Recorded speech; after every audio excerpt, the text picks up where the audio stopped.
إن الحمد لله نحمده ونستعينه ونستغفره ونعوذ بالله من شرور أنفسنا وسيئات أعمالنا من يهده الله فلا مضل له ومن يضلل فلا هادي له وأشهد أن لا إله إلا الله وحده لا شريك له وأشهد أن محمدا عبده ورسوله أما بعد فإن خير الحديث كتاب الله وخير الهدي هدي محمد صلى الله عليه وسلم وشر الأمور محدثاتها وكل محدثة بدعة وكل بدعة ضلالة وكل ضلالة في النار. أعوذ بالله من الشيطان الرجيم. بسم الله الرحمن الرحيم. يا أيها الرسل كلوا من الطيبات واعملوا صالحا إني بما تعملون عليم. وقال عز من قائل يا أيها الذين آمنوا كلوا من طيبات ما رزقناكم. وقال النبي صلى الله عليه وسلم ليأتين على الناس زمان لا يبالي المرء من أين أخذ المال هل أخذه من حلال أم أخذه من حرام. وقال النبي صلى الله عليه وسلم ما أحد أكثر من الربا إلا كان عاقبة أمره إلى قلة.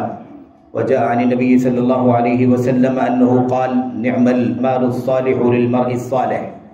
أو كما جاء عن النبي صلى الله عليه وسلم. وقال صلى الله عليه وسلم إذا ظهر الزنا والربا في قوم فقد أحلوا بأنفسهم عذاب الله إلى آخر ما قال الله سبحانه وتعالى وما قال علیہ الصلاۃ والسلام. برادران اسلام، دینی اور ملی بھائیوں، نوجوان دوستوں، احباب اور بزرگوں، قابل احترام ماں اور بہنوں، عزیز بچوں، اللہ تبارک و تعالیٰ کا بے پایا فضل ہے، اس کا احسان ہے کہ اللہ تعالیٰ نے ہمیں اور آپ کو اسلام کی سعادت عطا فرمائی. اللہ تعالیٰ سے ہم سب دعا کریں کہ اللہ تعالیٰ ہمیں اور آپ کو اس سعادت کا، اس شرف کا، اس عزت کا صحیح معنوں میں احساس کرنے، اظہار کرنے کی توفیق عطا فرمائے. آمین رب العالمین. میرے بھائیوں، میرے بزرگوں، یہ دین جس کے ہم سب ماننے والے ہیں، اس دین میں زندگی کا کوئی ایسا گوشہ نہیں ہے جس پر ہماری اور آپ کی رہنمائی نہ کی گئی ہو. ہمارا یہ دین بہت ہی زیادہ جامع ہے، شامل ہے، تمام تر مسائل کا حل پیش کرتا ہے. زندگی میں حالات جتنے بھی زیادہ پیچیدہ ہو جائیں، مسائل جتنے ہی زیادہ الجھ جائیں، ٹیکنالوجی اور ترقی کے نام پر جتنا کچھ بھی دنیا میں ہو رہا ہو، حلال اور حرام کی تمیز، جائز اور ناجائز کا فرق، پاک اور ناپاک کا امتیاز، طیب اور خبیث کی تفریق اللہ تبارک و تعالیٰ نے اپنی کتاب میں اور اپنے نبی صلی اللہ علیہ وسلم کی سنت میں عطا فرمائی ہے. ہم اور آپ جس دور میں، جس وقت زندگی گزار رہے ہیں، یہ دور ایسا ہے جسے ٹیکنالوجی کا دور کہا جاتا ہے. اس وقت جہاں ہر میدان میں ترقیات ہیں، وہیں کسب میں، کمائی میں، مال کے حاصل کرنے میں، کمانے میں، اور اسی طرح سے روزی روٹی کا انتظام کرنے میں بھی بہت کچھ وسیع اضافہ ہو چکا ہے. اس کے اسباب، اس کے وسائل کافی بڑھ چکے ہیں، اور حالت کچھ ایسی ہو گئی ہے کہ ہم اور آپ کبھی چاہتے ہوئے تو کبھی نہ چاہتے ہوئے اپنی کمائی میں، اپنے کسب میں حلال کے بجائے حرام میں واقع ہو جاتے ہیں. اس لیے ہمیں اور آپ کو وقتاً فوقتاً، بستہ بستہ میرے بھائیوں، اللہ کی کتاب کی آیات اور نبی کریم صلی اللہ علیہ وسلم کی احادیث اور سنت، اسی طرح سے امت کے صحابہ، تابعین، تبع تابعین، خیر القرون کی سیرت کا مطالعہ کرتے رہنا چاہیے. اور ہمیں اور آپ کو اس بات کا صحیح طور پر اندازہ لگاتے رہنا چاہیے کہ امت کے سلف کس طرح سے اس کمائی کے سلسلے میں، کسب کے سلسلے میں، مال کے حصول کے سلسلے میں حلال حرام کی فکر مندی رکھا کرتے تھے، کتنا فکر کیا کرتے تھے، کتنا احساس تھا انہیں اس بات کا. اور میرے بھائیوں، یہ جو ہوس اور خواہش ہے، مال کی لالچ ہے،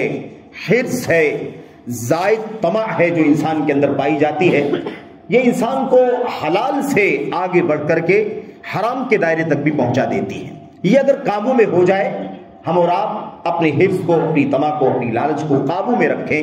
جائز دائرے میں رکھیں، اور اللہ تبارک و تعالیٰ کے دین کے مطابق حلال پر اکتفا کریں، تو ہم اور آپ حرام کی طرف نہیں جائیں گے. لیکن یہ حرص، یہ طمع جب حد سے زائد ہو جائے، شیطان ہمارے اور آپ کے ذہنوں میں مال کی حرص حد درجہ بھر دے، یہاں تک کہ ہم حلال اور حرام کی تمیز بھی ختم کرنے کے لیے آمادہ ہو جائیں، تو پھر ہم حرام تک بھی بڑھ جاتے ہیں. حلال پر اکتفا نہیں کرتے ہیں۔ اور اس کا احساس کرنے کی ضرورت مجھے، آپ کو، سب کو، ایک ایک فرد کو اپنی زندگی میں کمائی کا جو راستہ ہے، انکم کا جو راستہ ہے، جو روزی روٹی کے اسباب اور وسائل ہم نے اختیار کر رکھے ہیں، ہم آج سے کر رہے ہیں یا برسوں سے کر رہے ہیں، ہمیں اس بات کا احساس کرنا ضروری ہے کہ ہم محاسبہ کر لیں، جائزہ لے لیں، ذرا سا چیک کر لیں اپنے کاروبار کے سلسلے میں، اپنے کام کے سلسلے میں معلومات کر لیں، پوچھ لیں کہ ہمارا اس طرح کا کاروبار ہے، ہماری انکم کا راستہ یہ ہے، ہم اس طرح سے انکم کرتے ہیں، یہ ہماری جاب کی نوعیت ہے، یہ ہمارے کاروبار کی نوعیت ہے، اس طرح سے ہمارا مثال کے طور پر بیع اور شراء چلتا ہے، لین دین چلتا ہے، اس میں کچھ حرام کی ملاوٹ تو نہیں ہے، کہیں کوئی حرام کی آمیزش تو نہیں، ہم نہیں چاہتے حرام، لیکن کہیں حرام آ تو نہیں جا رہا ہے، اس لیے ہمیں بتا دیں، معلوم ہو جانا چاہیے کہ حرام تو نہیں اس کے اندر، اس کی فکر ہونی چاہیے۔ سب سے اہم چیز یہ ہے کہ آدمی جو کچھ فکر کے ساتھ، کوشش کے ساتھ حلال انکم کی کوشش کر رہا ہے، اس کے بارے میں بھی اسے فکر ہونی چاہیے کہ یہ حلال ہی رہے، کہیں حرام کی ملاوٹ نہ ہو جائے۔ آپ دیکھیں کہ نبی کریم صلی اللہ علیہ وسلم اور اس طرح سے آپ کے آل پر ہم اچھی طرح سے جانتے ہیں کہ آپ کے لیے صرف اور صرف ہدیہ اور تحفہ جائز تھا، اس کے علاوہ صدقہ ہے، زکوٰۃ ہے، خیرات ہے، اس طرح کی چیزیں حرام تھی محمد اور آل محمد پر۔ نبی کریم صلی اللہ علیہ وسلم، میرے بھائیوں، میرے بزرگوں، اتنی فکر کیا کرتے تھے، کہتے تھے کہ میں جب گھر میں آتا ہوں، داخل ہوتا ہوں تو دیکھتا ہوں کہ کھجور میرے بستر پر پڑا ہوا ہے، میں اسے اپنے ہاتھ میں لیتا ہوں، اٹھاتا ہوں، منہ کی طرف لاتا ہوں، اور لانے کے وقت، منہ کے پاس لانے کے وقت سوچتا ہوں کہ اگر میں اسے منہ میں ڈال لوں اور اگر کہیں یہ صدقے کا رہا تو اللہ تبارک و تعالیٰ کے یہاں جواب دینا پڑے گا کہ محمد تم نے صدقے کا مال کیسے کھا لیا۔ لا تحل الصدقۃ لمحمد ولا لآل محمد، محمد اور آل محمد صلی اللہ علیہ وسلم ورضوان اللہ تعالی علیہم اجمعین، ان کے لیے صدقہ حرام تھا، جائز نہیں تھا، اس لیے کہ صدقہ زکوٰۃ میل کچیل ہے، اور میل کچیل نکالنے کے بعد جو لوگ اپنے مالوں کو پاک صاف کرتے ہیں، بھلا محمد اور آل محمد جو سب سے اونچے ہیں ہر اعتبار سے، وہ کیوں کر کسی کا میل کچیل استعمال کر سکتے ہیں؟ میرے بھائیوں، جبکہ ہدیہ، تحفہ ایک میرے بھائیوں ایک تکریم ہے، ایک احترام ہے، ایک تقدیر ہے، ایک عزت ہے، ایک شرف پہنچانے والی چیز ہے، وہ نبی کریم صلی اللہ علیہ وسلم کے لیے جائز تھی۔ آپ دیکھیں کہ نبی کریم صلی اللہ علیہ وسلم اتنی فکر مندی رکھا کرتے تھے کہ کہیں صدقے کا مال، اور وہ بھی زیادہ نہیں، کوئی 1000 2000 یا لاکھ یا اس سے کم زیادہ کا مسئلہ نہیں تھا، ایک کھجور بھی محمد رسول اللہ صلی اللہ علیہ وسلم اپنے جسم کے اندر داخل کرنا اس اندیشے کے ساتھ کہ صدقے کا بھی ہو سکتا ہے، آپ اس کو روا نہیں سمجھتے تھے، آپ اس کو جائز نہیں سمجھتے تھے۔ اور آپ نہیں بلکہ آپ کے گھر کا چھوٹا سا بچہ بھی، آپ کا چھوٹا سا نواسا بھی، میرے بھائیوں، اگر کوئی اس طرح کی حرکت کرے تو نبی کریم صلی اللہ علیہ وسلم کو گوارا نہیں تھا، کیونکہ وہ بھی آل محمد کا حصہ ہے، آل محمد کا فرد ہے۔ بچہ ہے تو کیا ہوا میرے بھائیوں، بچہ ہے، لیکن بچہ ابھی سے تربیت ہونی چاہیے کہ وہ حرام کی طرف نہ جائے، حلال پر اکتفا کرے، یہ سمجھے کہ کیا کھانا ہے کیا نہیں کھانا ہے، ہمارے لیے حلال کیا ہے، ہمارے لیے حرام کیا ہے، اس کی بھی سے پرواہ ہونی چاہیے۔ لیکن کہیں نہ کہیں میرے بھائیوں، کبھی شعوری طور پر بھی اور بہت کچھ غیر شعوری طور پر ہم خود بھی اور اپنے بچوں کو بھی حرام کے راستے پر ڈال دیتے ہیں۔ ہمارا رویہ، ہمارا کردار، ہماری بات چیت، ہمارا لین دین اور ہمارا ڈیل ہمارا بچہ سنتا اور دیکھتا ہے تو سمجھتا ہے کہ یہ ہمارے ابا جو کرتے ہیں ایسے ہمیں بھی کرنا چاہیے، بلکہ وہ زمانے کی ترقیات کے ساتھ باپ سے بھی آگے بڑھ جاتا ہے اور حلال و حرام کی طبیعت چھوڑ دیتا ہے۔ تو میرے بھائیوں، آپ دیکھیں نبی کریم صلی اللہ علیہ وسلم کو یہ گوارا نہیں رہتا تھا کہ صدقے کا، زکوٰۃ کا کوئی مال رکھا ہوا ہو اور آپ مستحقین کو بانٹ کر کے ختم نہ کر دیں، آپ کو چین نہیں آتا، رات میں آپ سوتے نہیں تھے جب تک کہ آپ مستحقین کو ان کا مال پہنچا نہیں دیتے تھے۔ کھجور، صدقے کا ایک کھجور نبی کریم صلی اللہ علیہ وسلم کے نواسے نے، حسن نے یا حسین نے اٹھایا اور اٹھا کر کے منہ میں ڈال لیا۔ نبی کریم صلی اللہ علیہ وسلم نے فوراً روکا، کہا جلدی سے منہ کھولو، اور ان کے منہ سے کھجور نکال کر کے باہر پھینک دیا اور کہا اما تشعروا ان لا تحل لنا الصدقہ، کیا تمہیں نہیں معلوم ہے کہ ہمارے لیے صدقہ حلال نہیں؟ تم نے صدقے کا کھجور کیسے اپنے منہ میں ڈال لیا؟ میرے بھائیوں، تو پتہ یہ چلا کہ ہمیں اس بات کی فکر ہونی چاہیے۔ پہلا قدم یہ ہے میرے بھائیوں، سب سے پہلا قدم یہ ہے حلال حرام کی تمیز اور مسائل اور فتاوے اور اس کو جاننا، اس کی تقسیمات، یہ ساری چیزیں تو بعد میں آئیں گی۔ سب سے پہلا یہ قدم ہے کہ ہمیں احساس ہونا چاہیے، ہمیں فکر ہونی چاہیے کہ ہمیں ایک دانہ بھی حرام کا نہیں استعمال کرنا ہے۔ ہمارے کسب میں، ہماری کمائی میں، ہماری انکم میں کسی بھی طرح سے حرام کی ملاوٹ نہیں ہونی چاہیے۔ لیکن مال کی ہوس، مال کی لالچ، یاد رکھیں آپ کو ہم کو واقعہ معلوم ہے، حضرت ابو عبیدہ بن الجراح رضی اللہ تعالیٰ عنہ کا نبی کریم صلی اللہ علیہ وسلم نے انہیں بحرین بھیجا تھا وہاں کا ٹیکس لانے کے لیے،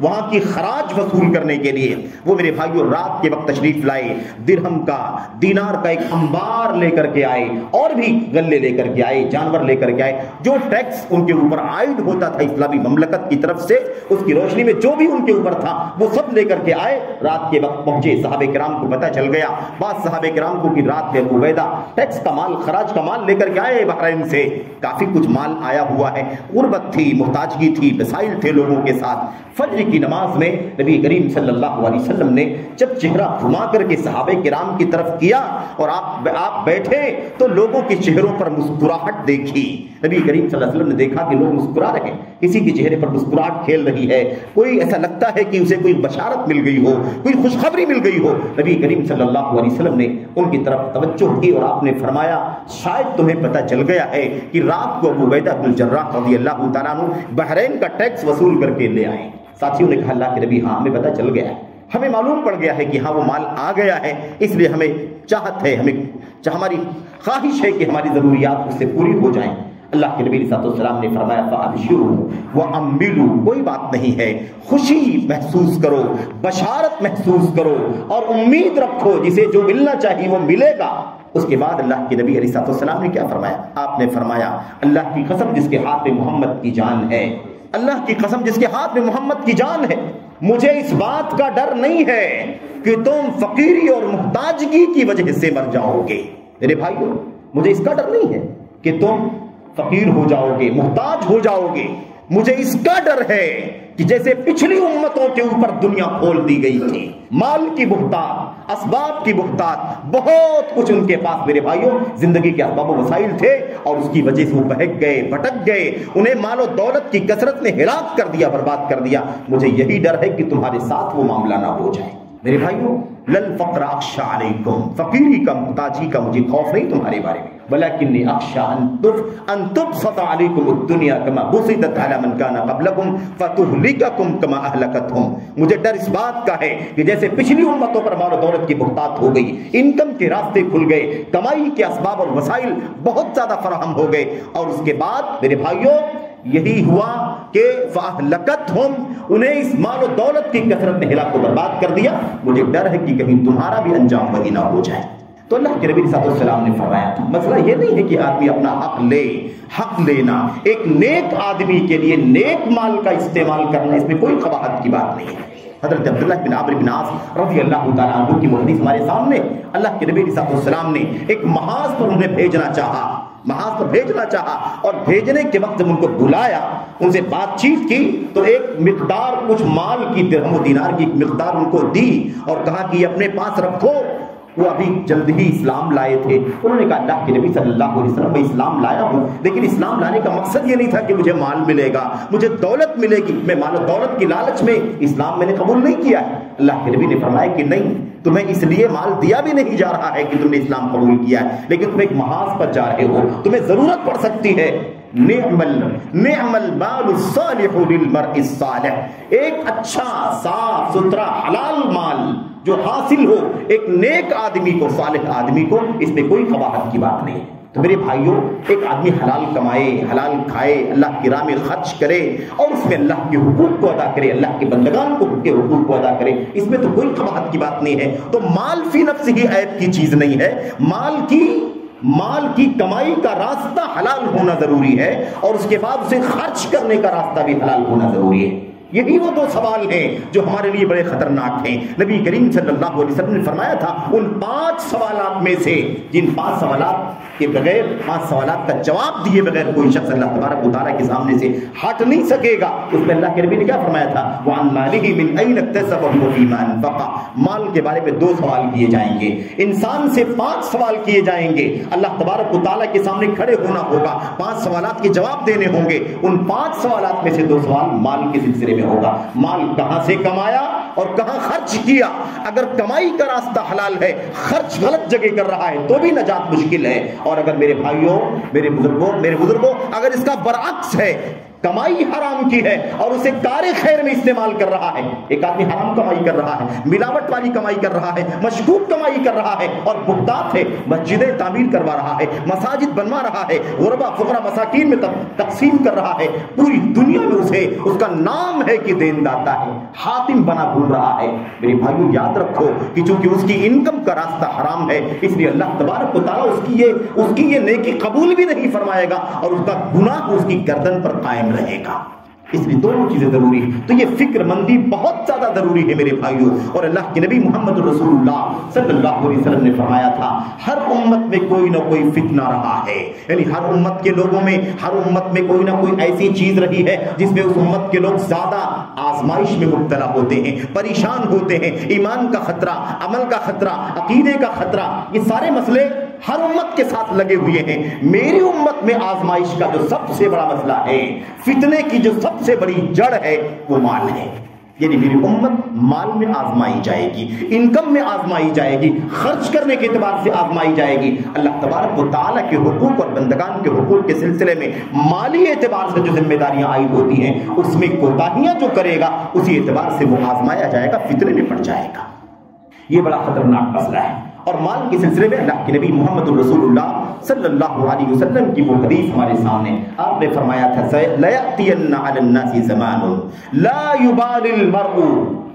ایک وقت میری امت پر ضرور ایسا آئے گا، ایک وقت میری امت پر ایسا وقت ضرور آئے گا جس وقت یہ حالت یہ ہو جائے گی لا يُبَالِ الْمَرْءُ مِنْ أَيْنَ أَخَذَ الْمَالِ، آدمی کو یہ پرواہ نہیں ہوگی کہ مال وہ کہاں سے کما رہا ہے. من این اخذ المال، مال کی آمدنی کہاں سے ہو رہی ہے، مال کی آمد کا سورس کیا ہے، کہاں سے کما رہا ہے. جاب ہے تو حلال ہے کہ حرام ہے، کاروبار ہے تو حلال ہے کہ حرام ہے، انکم جو ہو رہی ہے اس کا راستہ حلال کا ہے کہ حرام کا. لا یبالی المرء، آدمی اس کی پرواہ نہیں کرے گا. پرواہ کس کی کرے گا؟ آنے کی، آمدنی ہونی چاہیے، انکم ہونی چاہیے، کمائی ہونی چاہیے، ہمارا لائف سٹائل اور لائف اسٹیٹس اونچا ہونا چاہیے، ہمارے پاس اچھا سے اچھا گھر ہونا چاہیے، اچھی سے اچھی گاڑی ہونی چاہیے، ہمارے بچے اعلیٰ سے اعلیٰ تعلیم حاصل کرنا چاہیے، ہمارے پاس زمین دکان مکان کی بہتات ہونی چاہیے. اس کی پرواہ میں لگا رہے گا. یہ نہیں سوچے گا کہ اس کے لیے جو راستہ ہے کمائی کا وہ حلال کا ہے یا حرام کا ہے، مشکوک تو نہیں ہے، شبہے والا راستہ تو نہیں ہے. کیونکہ اللہ کے نبی نے ہمیں یہ بھی راستہ بتلا دیا. یہ بھی ایک مسئلہ سمجھ لینا ضروری ہے. اللہ کے نبی صلی اللہ علیہ وسلم نے فرمایا تھا کہ دیکھو حلال جو ہے وہ واضح ہے اور حرام جو ہے وہ بھی واضح ہے. تو حلال کرنا ہے، حرام سے بچنا ہے. اور حلال اور حرام کے بیچ میں کچھ چیزیں مشتبہ ہیں، یعنی ڈاؤٹ فل ہیں، شبہے والی ہیں، کنفرم نہیں سمجھ میں آ رہا ہے، صاف نہیں سمجھ میں آ رہا ہے کہ اس کا تعلق حرام سے ہے کہ حرام سے، حلال سے ہے کہ حرام سے ہے. حلال اور حرام کے بیچ میں وہ چیزیں مشتبہ گڈمڈ ہیں. اللہ کے نبی نے کیا فرمایا تھا؟ آپ نے فرمایا تھا اس حرام کو بھی، اس مشتبہ کو بھی، اس کنفیوژن والی چیز کو بھی حرام سے جوڑ کر کے چلنا. بہت سارے لوگ اس کو حلال سے جوڑ کے چلتے ہیں، کہتے ہیں یقینی طور پر ایسا نہیں ہے کہ یہ حرام ہی ہے اس لیے کھا سکتے ہیں، اس لیے استعمال کر سکتے ہیں. میرے بھائیوں ہمارا شیوا کیا ہونا چاہیے؟ اللہ کے نبی صلی اللہ علیہ وسلم نے فرمایا ان الحلال بین وان الحرام بین، لوگوں حلال واضح ہے، حرام واضح، و بینہما امور مشتبہات، اور حلال اور حرام کے بیچ میں کچھ چیزیں شک شبہے والی ہیں، ڈاؤٹ فل ہیں. اللہ کے نبی نے آگے فرمایا تھا من اتقى الشبهات فقد استبرأ لدینہ وعرضہ، جو شخص شبہے والی چیزوں سے بچے گا، اجتناب کرے گا، اس سے احتراز کرے گا، اسے نہیں استعمال کرے گا، وہ اپنے دین کو بچا لے گا، اپنی آبرو کو بچا لے گا. میرے بھائیوں تو ہمیں کیا سمجھ میں آیا؟ سمجھ میں یہ آیا کہ حلال ہی صرف استعمال کرنا ہے، نہ حرام استعمال کرنا ہے، نہ شک شبہے والی چیزیں استعمال کرنی ہے. حرام راستہ کمائی کا نہیں، شک شبہے والا راستہ کمائی کا، انکم کا نہیں ہونا چاہیے. میرے بھائیوں حرام کی شکلیں بہت ساری سماج کے اندر، بہت ساری شکلیں ہیں حرام کی. میرے بھائیوں دھوکہ دینا، رشوت کے ذریعے سے مال حاصل کرنا، سودی لین دین کرنا، چوری کرنا، ڈکیتی کرنا، کاغذات کے اندر خود برد کرنا، زمین کے نشانات بدل دینا، دے کے لے کے جس کو کہا جاتا ہے میرے بھائی، یہ سارے کام کرنا، اس طرح کی بہت ساری شکلیں ہیں جس کو حرام کے اندر میرے بھائیوں ہم سب معمول کے مطابق، یعنی ہم سب جانتے ہیں کہ یہ حرام میں شامل ہوتی، لیکن افسوس یہ ہے کہ شیطان میں بہکاتا ہے، مال کی دولت کی ہوس اور مال کی لالچ کی وجہ سے ہم بہک جاتے ہیں اور حرام کی طرف بھی قدم بڑھا لیتے ہیں، اور یہ بڑا خطرناک ہو سکتا ہے۔ ایک بات ہمیں جان لینا چاہیے، کسب حرام جو ہے، حرام کمائی جو ہے، یہ چھوٹا گناہ نہیں ہے، چھوٹا گناہ نہیں ہے کہ چلتے پھرتے ہو بھی گیا اور پھر چلتے پھرتے جو نیکیاں ہم کرتے رہتے ہیں اس کے ذریعے سے معاف بھی ہو گیا، چھوٹا گناہ نہیں، یہ بڑا گناہ ہے، گناہ کبیرہ ہے۔ اللہ کے نبی محمد رسول اللہ صلی اللہ علیہ وسلم سے بخاری میں فرمایا تھا، اجتنبوا السبع الموبقات، 7 ہلاک کرنے والے گناہوں سے اپنے آپ کو بچاؤ۔ ان 7 گناہوں میں سے 2 گناہوں کا تعلق کس سے تھا؟ مال سے تھا۔ آپ سوچئے 7 گناہوں کا اگر تذکرہ اللہ کے نبی نے فرمایا ہے کہ یہ بڑے بڑے گناہ ہیں، ہلاک کرنے والے گناہ ہیں، انسان کی عاقبت دنیا اور آخرت تباہ کرنے والے گناہ ہیں، تو ان 7 میں سے 2 گناہوں کا تعلق مال سے ہے۔ اللہ کے نبی نے کیا فرمایا تھا؟ اکل الربا واکل مال الیتیم، میرے بھائیوں سود کھانا اور یتیم کا مال استعمال کرنا، یہ دونوں چیزیں مال سے متعلق ہیں، اور 7 حرام گناہوں میں سے، حرام کاموں میں سے، حرام بڑے گناہوں میں سے، ہلاک کرنے والے گناہوں میں سے اللہ کے نبی صلی اللہ علیہ وسلم نے ان دونوں کا ذکر فرمایا۔ آپ سوچئے آج سماج کا کیا حال ہے، سماج کا، ہمارے معاشرے کا کیا حال ہے؟ آدمی اس کی پرواہ نہیں کرتا، کمائی ہونی چاہیے، کچھ دے کے لے لیں گے، کچھ چلا لیں گے، کچھ چائے پانی کے نام پر بہت کچھ حرام چلتا ہے۔ میرے بھائیوں یاد رکھو، یہ ہیلے، یہ بہانے، یہ ہماری سماج کی گئی گزری اصطلاحات ہمیں قیامت کے دن اللہ تبارک و تعالیٰ کے سامنے نجات نہیں دلا سکتے۔ ہمارے اپنے فیصلے، ہمارے اپنے فتوے، ہماری اپنی رائیں، لوگوں کے مشورے میرے بھائیوں یہ ہمیں نجات نہیں دلا سکتے۔ ہر شخص کل قیامت کے دن تنہا اللہ تبارک و تعالیٰ کے سامنے جواب دہ ہوگا۔ اور اس سلسلے میں یاد رکھیں محمد رسول اللہ صلی اللہ علیہ وسلم کی احادیث کے اندر، آپ کی سنت کے اندر بہت سارے عذاب بیان کیے گئے ہیں۔ حرام انکم کے، حرام کمائی کے بڑے عذاب ہیں، دنیاوی عذاب ہیں، اخروی عذاب ہیں، اور بہت لمبی بہت ساری باتیں موجود ہیں۔ ہو سکتا ہے چند باتوں کا تذکرہ میں آپ کے سامنے کروں گا بھی۔ میرے بھائیوں اللہ کے نبی محمد رسول اللہ صلی اللہ علیہ وسلم نے اسی مال کے حوالے سے ایک بات اور فرمائی تھی۔ یہ جو سماج کے اندر عذاب کی شکل ہے، کہیں سیلاب آ رہا ہے، کہیں سونامی آ رہا ہے، میرے بھائیوں کہیں آسمانی عذاب، کہیں زمینی عذاب، کہیں آگ لگ رہی ہے، کہیں ڈوب کے مر جا رہے ہیں، ایکسیڈنٹ کے حالات پیش آ رہے ہیں، میرے بھائیوں کیسے کیسے حالات ہیں، ہلاک کرنے والی، تباہ کرنے والی بیماریاں سماج کے اندر ہمارے اور آپ کے درمیان موجود ہیں۔ یہ جو حالات ہیں نا، اس کے پیچھے صرف اور صرف ہمیں آفاقی انداز میں نہیں سوچنا ہے، آفاقی انداز میں نہیں سوچنا ہے کہ وائرس آ گیا۔ آج دیکھیے 2 سال 2.5 سال کے بیچ میں کیا حالت ہو گئی، دنیا کی ساری ٹیکنالوجی فیل ہو گئی۔ ایک معمولی سی چیز دنیا کے اندر اللہ تبارک و تعالیٰ نے ایسی ڈال دی جس کے نتیجے میں ساری دنیا کی ٹیکنالوجی، دنیا کے دولت مند ممالک بھی فیل ہو گئے، بس ان کے بس سے باہر ہو گیا، کوئی راستہ نہیں میرے بھائیوں۔ اس لیے ساری قوت اللہ کے ہاتھ میں ہے، سارا اختیار اللہ تبارک و تعالیٰ کے ہاتھ میں ہے، سارا تصرف اللہ تبارک و تعالیٰ کے ہاتھ میں ہے۔ دنیا کی کوئی طاقت اللہ تبارک و تعالیٰ کی گرفت سے نکل نہیں سکتی۔ کوئی یہ نہ سمجھے ہم ظلم کر کے، زیادتی کر کے، کرپشن کر کے، حرام کر کے، سود کے ذریعے، رشوت کے ذریعے سے، چوری کے ذریعے سے، غبن کے ذریعے سے، غش کے ذریعے سے، دھوکے کے ذریعے سے، ہڑپ کر کے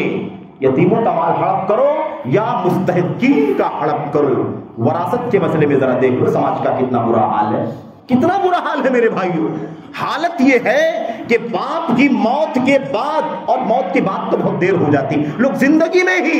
زندگی میں ہی جبرن اپنے باپ سے، اپنی ماں سے چاہتے ہیں کہ ہم 2 بھائیوں کے نام، 2 بھائی ہیں، ساری پراپرٹی 2 بھائیوں کے نام لکھ دی جائے۔ بہنوں کا شمار بھی نہیں کیا جاتا، بیٹیوں کا نام بھی نہیں آتا میرے بھائیوں، بیٹیوں کو کوئی گنتا بھی نہیں ہے کہ یہ بھی وارث ہیں، بہنوں کا تذکرہ بھی نہیں، ماں کا شمار بھی نہیں، بیوی کا کوئی کام نہیں۔ میرے بھائی یہ صورتحال ہو گئی ہے آج سماج کا عالم یہ ہے۔ کیا یہ حرام نہیں ہے؟ ہماری زندگی میں جو عذاب ہے، ہماری زندگی میں جو مصائب ہیں، جو مشکلات ہیں، جو پریشانیاں ہیں، باہر سے کوئی ذمہ دار نہیں ہے اس کا ذمہ دار ہم خود ہیں۔ یہ ہمارا سماج ظالم ہے، اس ظلم کی سزا اللہ تبارک و تعالیٰ ہمیں دیتا ہے، اور کبھی بھی اللہ تبارک و تعالیٰ کے یہاں ہم میرے بھائیوں کسی بھی ہیرے بہانے سے نجات نہیں حاصل کر سکتے. مسئلہ سمجھ لینا بھی ضروری ہے. حق اللہ تبارک و تعالیٰ کا ہوگا تو اللہ تبارک و تعالیٰ اپنے حق کا حساب لے کر کے معاف کرنا ہوگا معاف کر دے گا, عذاب دینا ہوگا عذاب دے گا. اور اس کے بارے میں فیصلہ کر دیا گیا. اللہ کے نبی صلی اللہ علیہ وسلم کی حدیث جسے علامہ البانی نے اپنی صحیحہ میں نقل فرمایا, قیامت کے دن جب ہم اللہ تبارک و تعالیٰ کے سامنے پیش ہوں گے تو جو دفتر ہمارے سامنے رکھا جائے گا, ہمارے اعمال کا, ہمارے کردار کا, ہماری کرتوتوں کا, وہ دفتر 3 ٹائپ کا ہوگا, 3 قسم کا ہوگا. ایک دفتر وہ ہوگا جس میں اللہ تبارک و تعالیٰ نے وہ حق لکھا ہوگا, وہ کام لکھے ہوں گے, وہ گناہ لکھے ہوں گے جن کا تعلق اللہ تبارک و تعالیٰ کی ذات سے ہوگا. توحید کے بعد, ایمان کے بعد جو حقوق اللہ تبارک و تعالیٰ کے بنتے ہیں, یعنی فرائض ہیں, واجبات ہیں, نماز ہیں, روزے ہیں, حج و زکات ہیں, صدقات, یہ ساری چیزیں. دوسرا دفتر ان حقوق کا ہوگا, ان اعمال کا ہوگا جن کا تعلق اللہ تبارک و تعالیٰ کے حق سے ہے لیکن اعمال سے پہلے ایمان و عقیدے کے مسائل سے اس کا تعلق. یہ دوسرا دفتر ہوگا. تیسرا دفتر وہ ہوگا جس میں اللہ تبارک و تعالیٰ نے بندوں کے ان گناہوں کا تذکرہ کیا ہوگا جن کا تعلق بندگان سے ہوگا. بندوں کا حق بندوں نے جو مارا ہوگا ان گناہوں کو ایک دفتر میں نوٹ کیا گیا ہوگا. الدواوین عند اللہ ثلاثہ, اللہ تبارک و تعالیٰ کے ہاں دیوان, دفتر, رجسٹر 3 طرح کے ہوں گے. اب اللہ تبارک و تعالیٰ نے بتلا دیا, اللہ کے نبی صلی اللہ علیہ وسلم نے فرما دیا کہ جو حق اللہ تبارک و تعالیٰ کی توحید کا ہے, اللہ کی خالص بندگی کا ہے, اس کے بارے میں صاف فیصلہ قرآن کریم کے اندر اللہ تعالیٰ نے سنا دیا. اللہ کے نبی نے سنا دیا کہ اگر کوئی شخص شرک کر کے کفر کر کے آئے گا تو اس کی بخشش بالکل بھی ممکن نہیں ہے. اگر توبہ کیے بغیر کوئی شخص شرک اور کفر کرتا ہے, بدعقیدگی لے کر کے آتا ہے, قبروں مزاروں کی پجاریوں کی طرح یا اور جو بھی شکل ہو شرک کی کفر کی, اگر کوئی شخص یہ سب کرتا ہے اور بغیر توبہ کے مر جاتا ہے, اللہ تبارک و تعالیٰ کے سامنے پیش ہوتا ہے, تو لا یغفر, اللہ تبارک و تعالیٰ نہیں بخشے گا. اس کا فیصلہ ہو چکا ہے. یہ ایک دفتر کا معاملہ تو یہی سے فیصلہ کیا ہوا. دوسرا دفتر وہ ہے جس کے بارے میں اللہ کے نبی صلی اللہ علیہ وسلم نے فرمایا کہ اللہ تبارک و تعالیٰ فرماتا ہے لا یعبأ اللہ بہ, اللہ تبارک و تعالیٰ کو کوئی پرواہ نہیں ہے اس کی. یعنی کیا مطلب؟ پرواہ نہیں کا مطلب یہ ہے کہ وہ اللہ تبارک و تعالیٰ کا حق ہے. اللہ تبارک و تعالیٰ, ہم نے نماز نہیں پڑھی, ہم نے روزہ نہیں رکھا, ہم نے حج نہیں کیا, ہم نے زکوٰۃ نہیں دیا, ہم نے, اور جو اللہ تبارک و تعالیٰ کے حقوق ہیں بندگان کے نہیں, بلکہ اللہ تبارک و تعالیٰ کے حقوق شرک کے بعد, توحید اور عقیدے کے بعد جو کام ہے, اس بارے میں اللہ تبارک و تعالیٰ کا نظام یہ ہے کہ جو جس طرح سے میرے سامنے آئے گا میری مرضی ہے, میں اگر چاہوں تو معاف بھی کر سکتا ہوں, چاہوں تو سزا بھی دے سکتا ہوں, چاہوں تو سفارشوں کی سفارش کو قبول کر کے اسے درگزر بھی کر سکتا ہوں, میرے ہاتھ میں. لیکن ایک تیسرا دفتر بھی ہے, وہ کون سا ہے؟ بندوں کا حق بندوں کے تئیں. ہم نے کسی کا مارا, کسی کا ہڑپ کیا, کسی کی غیبت کیا, کسی کو چغلی کیا, کسی کا مال چھین لیا, کسی کا مال, کسی کو دھوکہ دے کر کے اس کا مال لے لیا. میرے بھائیوں, کسی سے قرض لے لیا, اسے واپس نہیں کیا, کسی کو ڈرا کے دھمکا کر کے اس کی زبان بند کرا دی. ہم نے جو کسی بندے کا حق چھینا ہے, اللہ تبارک و تعالیٰ فرماتا ہے اللہ اکبر, لا یترکہ اللہ, اللہ تبارک و تعالیٰ اسے نہیں چھوڑے گا, نہیں چھوڑے گا. مطلب اس کا یہ ہے کہ بندے کا حق ہے, اللہ کا حق نہیں ہے, تو اللہ تبارک و تعالیٰ کہے گا اسے مجھ سے میرا کوئی لینا دینا نہیں ہے, یہ بندو تمہارا معاملہ ہے, تم لوگ آپس میں حل کر لو. اور صحیح بخاری میں اللہ کے نبی نے کیا فرمایا کہ جب جنتی جہنمی سب حکم ہو جائے گا, اور آگے اللہ کے نبی نے فرمایا, حدیث لمبی سے بخاری کے اندر, اس میں یہ ہے کہ آگے جانے کے بعد حبسوا بقنطرۃ بین الجنۃ والنار, ان لوگوں کو پل صراط کے اخیر میں یا پل صراط سے گزر جانے کے بعد ایک چھوٹے سے پل پر روکا جائے گا جس کو قنطرہ کہا جائے گا, وہاں روکا جائے گا. فیتقاصون مظالم کانت بینہم فی الدنیا, اللہ کے نبی نے فرمایا کہ وہاں اس پل پر روک کر کے دنیا میں بندوں کے ساتھ جو حقوق ہیں اس کا قصاص لیا جائے گا, اس کا بدلہ لیا جائے گا. ایک آدمی اللہ تبارک و تعالیٰ کے حقوق کا حساب و کتاب ہو گیا, اس کی نیکیوں کو اللہ تبارک و تعالیٰ نے تھوڑی تھی قبول فرما لیا, گناہوں کو اللہ تبارک و تعالیٰ نے معاف فرما دیا. اب تھوڑی سی نیکیاں تھیں جس کی بنیاد پر فیصلہ ہو گیا کہ ابھی جنت میں داخل ہوگا, وہ چلے گا وہاں سے جنت کی طرف جانے کے لیے، یہاں پل پر اسے روکا جائے گا اور اسے یہ کہا جائے گا کہ تو نے فلاں کا مارا، فلاں کا لیا، فلاں کا عمل کیا، فلاں کو دھوکہ دیا، فلاں کو ستایا، فلاں پر تہمت لگائی، فلاں کو گالی دیا، فلاں کی غیبت کی، یہ قصاص یہاں پر لے لیا جائے گا، اس کے بعد تم جنت میں اپنی منزل پر جاؤ گے۔ اب ہوگا یہ میرے بھائیوں کہ سارے حق والے اپنے حقوق کا مطالبہ کریں گے، وہاں دینے کے لیے دولت نہیں، دینے کے لیے پیسہ نہیں، دینے کے لیے اسباب نہیں، وہاں تو سارا حساب و کتاب، سارا لین دین نیکیوں بدیوں کے ذریعے سے ہوگا، حسنات و سیئات، نیکیاں اور بدیاں، اس کے سوا کچھ بھی نہیں ہوگا۔ اس کا ہم نے ہڑپ کیا تھا، آج اس کا بدلہ دینا ہے، 100 نیکیاں، ہم نے اس کا چھینا تھا، نہیں دیا تھا اس کا حق، 100 نیکیاں، ہم نے فلاں کا میرے بھائیوں فلاں سے قرض لیا تھا، اسے واپس نہیں کیا تھا، 200 نیکیاں، ایسی ساری نیکیاں ان دنیا میں بندوں کے ساتھ جو ہم نے ظلم کا معاملہ کیا تھا اس کے بدلے میں ساری نیکیاں چلی جائیں گی۔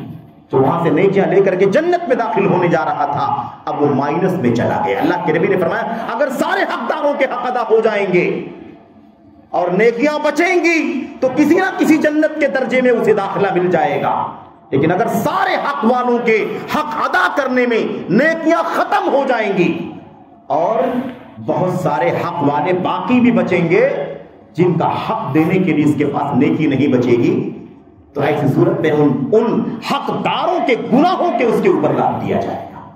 تو وہاں سے نیکی لے کر کے آیا تھا، پوزیٹیو آیا تھا، یہاں سے منفی ہو جائے گا، اور جو شخص نیکیاں نہیں رکھتا اسے جنت میں جگہ نہیں ملتی۔ ان الابرار لفی نعیم وان الفجار لفی جحیم، جنت تو نیک کاروں کا بدلہ ہے میرے بھائیوں، اس لیے کوئی گناہوں کو لاد کر کے جنت میں داخل کیسے ہو سکتا ہے؟ جب تک کہ اپنے گناہوں کی سزا نہ بھگت لے اس سے پہلے وہ جنت میں داخل نہیں ہو سکتا، الا کہ حق والا اسے معاف کر دے۔ میرے بھائیوں یہ ہوگا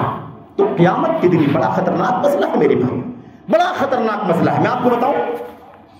اللہ کے نبی محمد رسول اللہ صلی اللہ علیہ وسلم نے فرمایا قیامت کے دن یہ اعلان ہوگا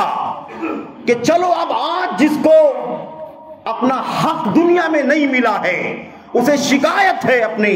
ظالموں سے، حق غضب کرنے والوں سے، آج یہ تمہارے انصاف کا دن ہے، تمہارے اپنے حقوق ادا کیے جانے کا دن ہے، تمہیں اپنا بدلہ ملنے کا دن ہے، کھڑے ہو جاؤ، اپنے اپنے حق کا اعلان کرو، کس نے کس کا حق مارا ہے۔ یہ بھائی ہوگا کیا؟ روایت میں ہے کہ لوگ یہ سن کے خوش ہو جائیں گے، ایک بیوی خوش ہوگی کہ شوہر نے اس کا حق مارا ہے، ایک بیٹی خوش ہوگی کہ میرے بھائیوں اس کے باپ نے اس کا حق مارا ہے، ایک ماں خوش ہوگی میرے بھائیوں کہ اس کے متعلق نے اس کا حق مارا ہے،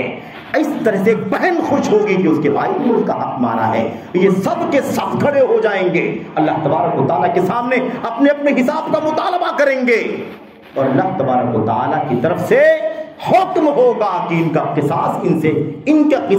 ان سے دلا دیا جائے۔ قصاص کے طور پر ان سب کو اپنے اپنے دنیوی حق کے بدلے میں، مال کے بدلے میں میرے بھائیوں نیکیاں مل جائیں گی۔ اللہ تبارک و تعالیٰ عدل والا ہے، انصاف والا ہے، اللہ کے ہاں ظلم نہیں۔ وما ظلمهم اللہ ولکن كانوا انفسهم یظلمون، اللہ تبارک و تعالیٰ ظلم نہیں کرتا کسی کے اوپر، لوگ اپنی ذاتوں پر ظلم کرنے والے۔ تو پتہ ہی چلا میرے بھائیوں کہ مال کا مسئلہ بڑا خطرناک ہے، ہمیں اس بات کی فکر ہونی چاہیے کہ مال حلال کا ہے کہ حرام کا ہے۔ اچھا کیا سزا ہے؟ بہت ساری سزائیں ہیں، مثال کے طور پر لعنت ایک سزا ہے، دنیا میں ایک سزا ہے لعنت۔ اللہ کے نبی صلی اللہ علیہ وسلم نے کتنی جگہوں پر لعنت فرمائی، کتنی جگہوں پر؟ سود کھانے والوں پر لعنت ہے کہ نہیں؟ رشوت کا لین دین کرنے والوں پر لعنت ہے کہ نہیں؟ میرے بھائیوں میرے بزرگوں، حرام کمائی یعنی مثال شراب بیچ کر کے کوئی پیسے کماتا ہے، حرام کوئی چیز بیچ کر کے پیسے کماتا ہے، اس پر لعنت ہے کہ نہیں؟ زمین کے اندر نشانات بدلتا ہے، خرد برد کرتا ہے، کمی بیشی کرتا ہے، ہمارے ہاں میڑوں کو کاٹ دیا جاتا ہے 1 فٹ 2 فٹ ادھر ادھر کھسکانے کے لیے یا کوئی اور نشان، اور اگر کبھی کبھی کیا ہوتا ہے زمین میں خرد برد نہیں ہوتی، کاغذات میں خرد برد ہو جاتی، کھلا کے پلا کے رشوت دے کر کے لوگ کاغذات میں خرد برد کر دیتے ہیں، زمین جہاں کی وہی بڑی ہوتی ہے لیکن حق کسی اور کا بن جاتا ہے۔ میرے بھائیوں تو لعن اللہ آکل الربا وموکلہ وکاتبہ کاتبہ وشاہدیہ وقالہم سواء، اللہ تبارک و تعالیٰ کی لعنت ہوتی ہے ان لوگوں کے اوپر جو سود کھائیں، سود کھلائیں، سود کے کو لکھیں، کلرک کا کوئی کام کرے، اور کیا فرمایا اللہ کے نبی نے؟ اس پر گواہی دینے والے سب کے سب لعنتی ہیں، وقال ہم سوا، سب کے سب برابر ہیں، کوئی فرق نہیں۔ ایسے اللہ کے نبی نے فرمایا لعن اللہ الراشی والمرتشی، رشوت دینے والا رشوت لینے والا، دو کے دونوں اللہ تبارک و تعالیٰ کی لعنت کے مستحق۔ اللہ کے نبی صلی اللہ علیہ وسلم 4 قسم کے لوگوں پر لعنت فرمائی، اس میں ایک نام کیا لیا آپ نے؟ فرمایا وَلَعَنَ اللَّهُ مَنْ غَيَّرَ مَنَارَ الْأَرْضِ، اللہ کی لعنت ہو اس آدمی کے اوپر جو زمین کے نشانات کو بدل دے، زمین کا نشان بدل دے، یہاں سے ہٹا کے یہاں، یہاں سے ہٹا کر کے یہاں، یہاں سے ہٹا کر کے وہاں، اس طریقے سے نشان بدل کر کے دوسرے کا حق مار دیں، لعنت ہو ایسے آدمی کے اوپر۔ میرے بھائیوں، میرے بزرگوں، ایسے ہی اللہ کے نبی محمد رسول اللہ صلی اللہ علیہ وسلم کی اور بھی بہت ساری حدیثیں ہیں، بہت ساری حدیثیں ہیں۔ میرے بھائیوں، آج شراب اور نشے کا کاروبار کر کے بھی لوگ پیسے کماتے ہیں، حرام، اس کی انکم کے لیے کوئی ہیلا بہانہ نہیں۔ میرے بھائیوں، اللہ واسطے یاد رکھیں، آج یہ بڑا عجیب و غریب مسئلہ بن چکا ہے، صبح شام خبریں آتی ہیں میڈیا پر۔ میرے بھائیوں، نشہ بچوں میں بیچ کر کے پیسے کما رہے ہیں، مسلمان پکڑے جاتے ہیں، مسلمان پکڑے جاتے ہیں گلیوں کے اندر، 5-5 روپے 10-10 روپے، جو بچے چاکلیٹ اور بسکٹ کھانے والے بچے، ان کو نشہ بیچ کر کے پیسہ کما رہے ہیں۔ میرے بھائیوں، اللہ تبارک و تعالیٰ کے یہاں انصاف ہے، اس ظلم کی سزا دنیا میں بھی ملے گی، آخرت میں بھی ملے گی۔ اللہ تبارک و تعالیٰ، میرے بھائیوں، میرے بزرگوں، اللہ سے دعا کریں، اللہ سے توفیق مانگے کہ اللہ تعالیٰ ہمیں حلال پر اکتفا کرنے کی توفیق عطا فرمائے، آمین رب العالمین۔ اچھا، ایک سزا، بڑی سزا یہ ہے حرام انکم کی، حرام کمائی کی، کہ اگر آدمی سوچے کہ میری کمائی تو حرام کی ہے لیکن اسے کار خیر میں استعمال کر دیتا ہوں، مسجد بنوا دیتا ہوں، مدرسے میں دے دیتا ہوں، چندہ دے دیتا ہوں، مثال کے طور پر کار خیر میں دے دیتا ہوں، تو شاید یہ ختم ہو جائے۔ میرے بھائی، اللہ کے نبی نے کیا فرمایا تھا؟ لا يقبل الله صلاة بغیر طہور ولا صدقة من غلول۔ اللہ کے نبی نے فرمایا اللہ تعالیٰ اس نماز کو قبول نہیں فرماتا جو بغیر وضو کی پڑھی جائے۔ اب نماز پورے خشوع، خضوع، قیام، دعا، اذکار، ساری چیزوں کی رعایت کر کے کوئی آدمی پڑھے لیکن بے وضو، نماز قبول ہوگی؟ نہیں قبول ہوگی۔ تو لا يقبل الله صلاة بغیر طہور، بغیر پاکی کے، بغیر وضو کے اللہ تعالیٰ نماز قبول نہیں فرماتا۔ ولا صدقة من غلول، اور خیانت کیے ہوئے مال سے کوئی صدقہ اللہ تعالیٰ قبول نہیں فرماتا۔ اس سے بڑی اور لعنت کیا، اس سے بڑا اور عذاب کیا اللہ تبارک و تعالیٰ کی طرف سے کہ ہم نے کما لیا ہے اور اب اس کو چاہے کہ یوں کسی طریقے سے حلال راستے میں کار خیر میں خرچ کر کے نجات حاصل کر لیں، تو اللہ تبارک و تعالیٰ قبول ہی نہیں فرماتا ہے۔ وجہ کیا ہے؟ ان اللہ طیب لا يقبل الا طیبا، اللہ پاک ہے، پاک ہی قبول فرماتا ہے، اللہ پاک ہے، پاک ہی قبول فرماتا ہے۔ اور اس بات کا حکم کہ پاک ہی کھاؤ، حلال ہی انکم ہونی چاہیے، حلال ہی کھانا ضروری ہے، اس کا حکم اللہ تبارک و تعالیٰ نے الناس، ساری انسانیت کو بھی حکم دیا، پھر خاص کر کے اہل ایمان کو بھی حکم دیا، پھر اور خاص کر کے اللہ تبارک و تعالیٰ نے اپنے سب سے زیادہ برگزیدہ پسندیدہ بندوں یعنی انبیاء اور رسول علیہ السلام کو بھی حکم دیا، یا ایھا الرسل، اے رسولو پاک ہی کماؤ، پاک ہی کھاؤ، اللہ تعالیٰ تمہارے اعمال کو دیکھ رہا ہے۔ یا ایھا الناس، یا ایھا الذین آمنوا کلوا من طیبات ما رزقناکم، اے ایمان والو ہم نے جو تم کو پاک اور حلال روزی دی ہے وہ تم کھاؤ۔ اور اس کے بعد یا ایھا الذین آمنوا کے بعد یا ایھا الناس، اے لوگو اللہ تعالیٰ نے تمہیں دنیا کے اندر حلال چیزیں عطا فرمائی، پاک چیزیں عطا فرمائی، اسے کھاؤ، حرام سے خبیث سے اپنے آپ کو بچاؤ۔ سب کے لیے حکم ہے، سارے لوگوں کے لیے اس بات کا حکم ہے۔ میرے بھائیوں، خیر اس حرام کمائی کا، حرام انکم کا ایک عذاب اور بھی ہے دنیا میں۔ وہ عذاب کیا ہے؟ وہ عذاب یہ ہے میرے بھائیوں کہ آدمی جو ہے نا، آدمی جب سارے اسباب اس کے ختم ہو جاتے ہیں، سارے وسائل ختم ہو جاتے ہیں، تو آدمی پھر اللہ تبارک و تعالیٰ کی طرف ہاتھ اٹھاتا ہے، دعا کرتا ہے، اپنی مشکلات کا سوال کرتا ہے، اپنی پریشانیوں کا شکوہ کرتا ہے، اپنی حاجات کا اللہ تبارک و تعالیٰ کے سامنے میرے بھائیوں تذکرہ کرتا ہے، اللہ تبارک و تعالیٰ کی رحمتوں کی بھیک مانگتا ہے۔ حرام انکم ہے، حرام کمائی ہے، ملاوٹ ہے، مشتبہ ہے، گڈمڈ انکم ہے ہماری زندگیوں میں، تو اللہ تبارک و تعالیٰ ہماری دعاؤں کو قبول نہیں فرماتا ہے۔ آخری سہارا جو اللہ تبارک و تعالیٰ کے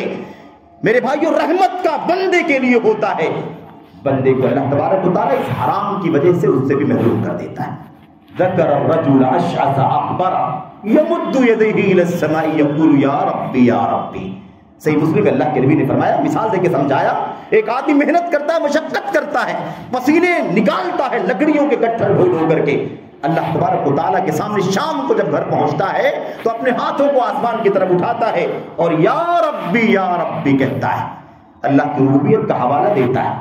اللہ تبارک و تعالیٰ کی ربوبیت کا وسیلہ قائم کرتا ہے، اپنے ہاتھوں کو اٹھاتا ہے اور اللہ سے مانگتا ہے، اللہ مجھے یہ عطا فرما، مجھے یہ عطا فرما، میری یہ مشکل ہے، میری یہ پریشانی ہے، فلاں میرے گھر میں بیمار ہے، مصیبت میں مبتلا ہے، اللہ تبارک و تعالیٰ نجات عطا فرما دے۔ اللہ کے نبی صلی اللہ علیہ وسلم فرماتے ہیں ہوتا کیا ہے؟ ہوتا یہ ہے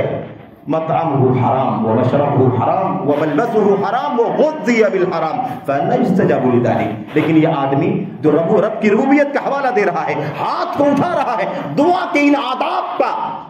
خیال بھی کر کے اللہ تبارک و تعالیٰ سے مانگ رہا ہے، اللہ تبارک و تعالیٰ اس کی دعا سنے کیسے؟ اس کا کھانا حرام ہے، اس کا پینا حرام ہے، اس کا لباس حرام ہے، وغذی بالحرام، اس کے جسم کے اندر جو خون بن رہا ہے، جو گوشت بن رہا ہے، جو ہڈی پسلی تیار ہو رہی ہے وہ حرام سے تیار ہو رہی ہے، فأنى يستجاب لذلك، تو ایسے شخص کی دعا اللہ کیسے قبول فرمائے گا؟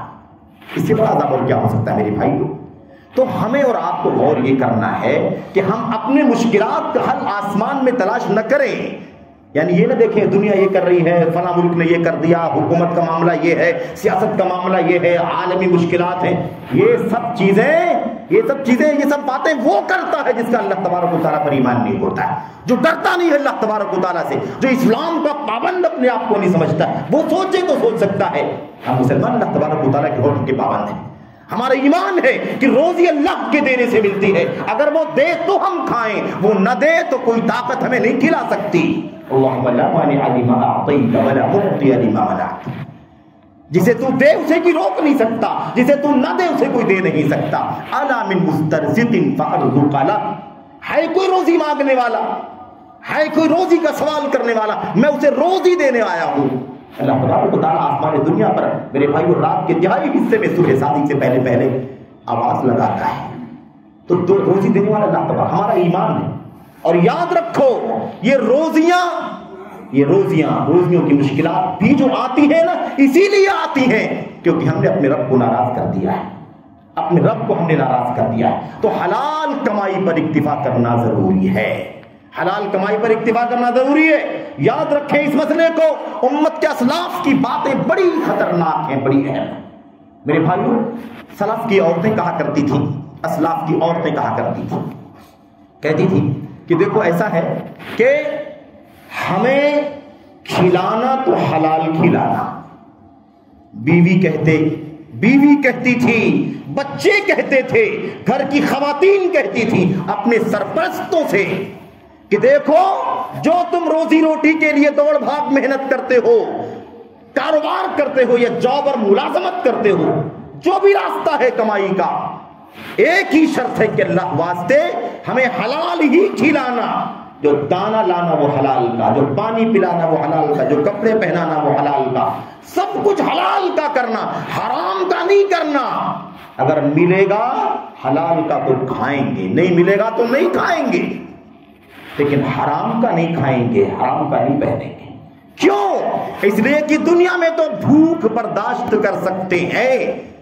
ایک ٹائم نہ ملے کوئی بات نہیں، چلا لیں، فاقہ کر لیں گے، نہیں ملے گا تو مر جائیں گے، لیکن کل قیامت کے دن جہنم کی آگ برداشت نہیں کر پائیں گے۔ ہم بھوک برداشت کر سکتی ہیں لیکن قیامت کے دن اللہ تبارک و تعالیٰ کا عذاب برداشت نہیں کر سکتی ہے، اس لیے کھلانا تو حلال کھلانا، حرام نہیں کھلانا۔ کوئی کہہ سکتا ہے، سوچ سکتا ہے کہ ہمارا کیا قصور ہے، شوہر ذمہ دار ہے، باپ ذمہ دار ہے۔ فکر ہونی چاہیے کہ ہمیں حلال ہی کھانا ہے، حلال ہی کھانا ہے۔ چند لوگوں کے جرائم کی وجہ سے پورا سماج اللہ تبارک و تعالیٰ کی عذاب کی لپیٹ میں آ جاتا ہے۔ اس لیے معروف کا حکم دینا ضروری ہے، منکر سے روکنا ضروری ہے، یہ ہم سب کی ذمہ داری ہے۔ بچوں کی بھی ذمہ داری ہے، عورتوں کی بھی ذمہ داری ہے، بڑوں کی بھی ذمہ داری ہے، چھوٹوں کی بھی ذمہ داری ہے، ہر طبقے کی ذمہ داری ہے کہ سماج سے حرام کا خاتمہ ہونا چاہیے۔